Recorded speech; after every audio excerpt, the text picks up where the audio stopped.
parents Cheryl Boyce Taylor and Walt Taylor on the 20th That of is November. the least sounding black parents' names I've ever heard. What, Cheryl Boyce? Cheryl and Walt, but Yeah. but there you go. Well, one of his parents named after Only Fools and Horses character, which is That's true. nice to hear. That's true. That's always Must have been a fan.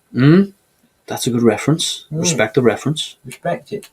Born on the 20th of November 1970, so around about the same age. Well, they were the same age. Cheryl was born in Amaria, Trinidad and Tobago, and moved to St. Albans in Queens, New York. And she was 13 when she was 13 years of age. I was about to say Fife was born when she was 13 years of age. That would be wrong. She moved to New York. You never know. I mean, it's the 70s, bro. It's the late 60s. I'm not judging. You're not judging, but it's Queens, New York. Queens, New York. It's a different time. It's a different time. She moved to New York when she was 13 years of age. Fife was born prematurely. And he actually had a twin, Mikhail, who died shortly after he was born. He lived for 8 hours. Seriously? Yeah. I never knew this until doing this. No, that is actually insane. Do you think, I don't know, do you think he would have been a rapper as well?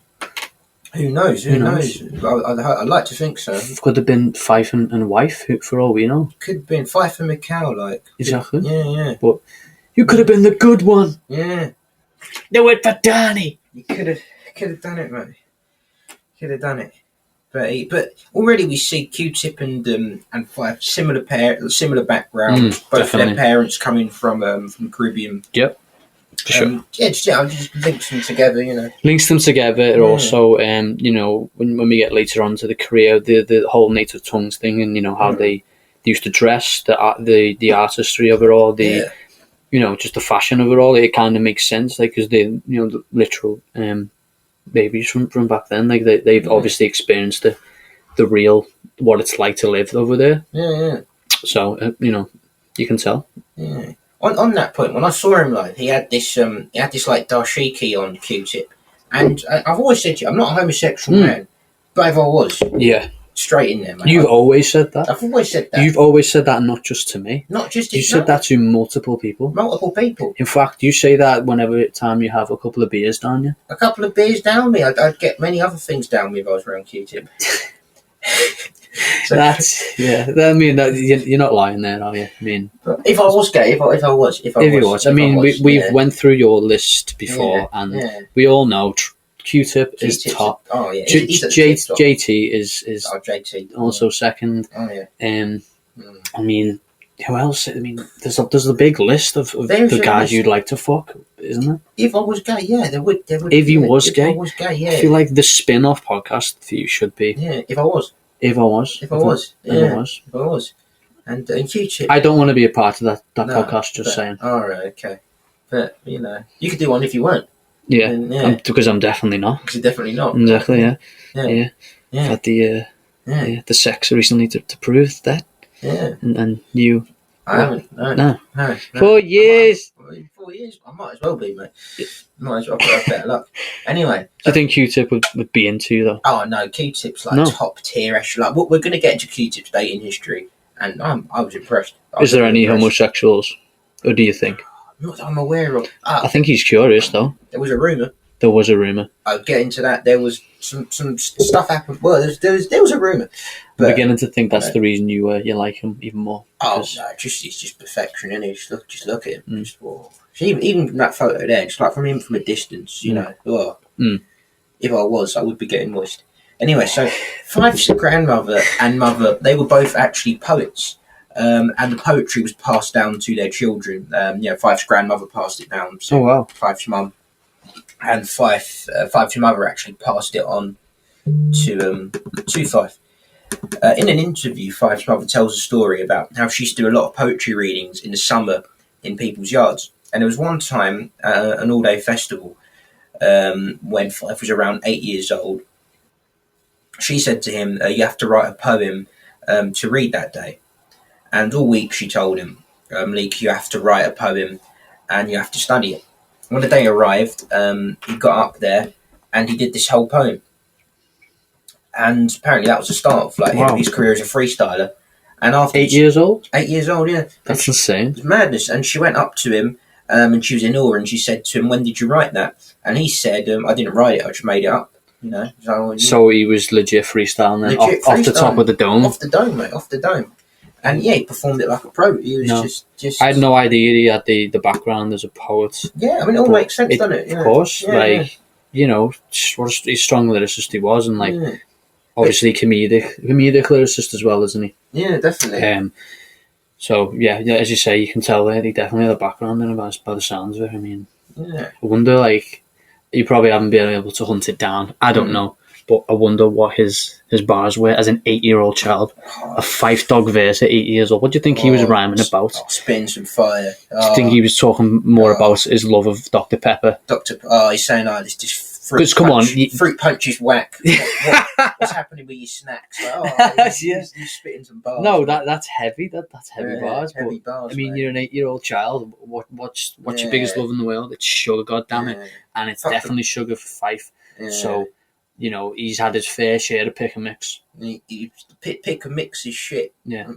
You need to fix the pick and mix. Fix the pick and mix, and you need to be swinging on my dick. On my dick, and then it's grand. Fuck it past the parcel. What's happening with your bouncy castle? And you can tell there was obviously in that moment there was a bouncy castle in the background. You know, there was like a little barbecue going down, and I reckon the bars he spit were like. The face, there was probably a questionable expression on everyone's face there. All his family were like, they probably knew in that moment. Well, we've done fucked up here. Yeah, we should bootleg this. Yeah. We should because we know. Get a record. Yeah, we know. If you can hunt that bootleg down, though, I'd be. Oh man, I'd be mad. Fife is an 8-year-old. I'd be mad. So that it makes sense. That's how we got you started as a lyricist. And contrast to that, Q-Tip's father was actually a record collector. He, he was into his music, and that's probably what inspired Q-Tip to collect records and get into music. So you can see it coming from their parents. I can respect anyone that's a vinyl collector myself. Yeah, I can respect that. Yeah, I mean, in terms of because I can imagine there was a lot of variety of what his dad was probably into, and that's where he gets his obviously eclectic taste. If there's anyone who has the most eclectic taste in sampling, it's Q-Tip. Yeah. Could you imagine what the collection would be like? Probably like Brazilian shit and samba and salsa, maybe a lot of salsa, which you can respect, mate, obviously. Oh mate, I'll tell you what, right? We'll talk about Jay Dilla in a sec, right?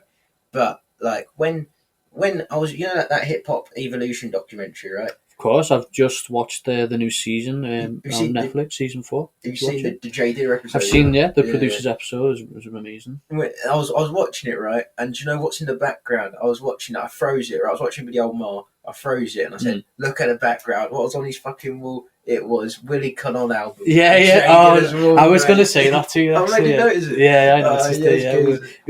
What was also on...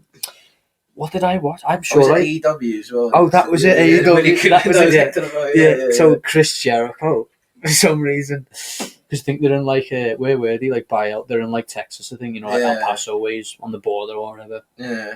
And Jericho being the GOAT as he is, drops in a Willie Colon and I didn't have a clue what it meant, but all the crowd popped, and I was like, it's a song lyric, because obviously when you hear a lyric, and you're like, right, I'll Google what it means, and then it comes up, and it's Willie Colon. Yeah. And then I'm like, obviously, I need to tell Louis this, because he's going to lose his shit at it, and lo and behold, he lost his shit. He lost many things. Shit was lost, mate. Yeah, he lost many things, except the hard on. Yeah, exactly, yeah. Set my 4-year streak. Didn't lose now. The Phenom. No, got longer or anything like that. But anyway, so you can see where their influence came through as kids. As kids, Fife Dog encouraged Tip to rap around about age 9.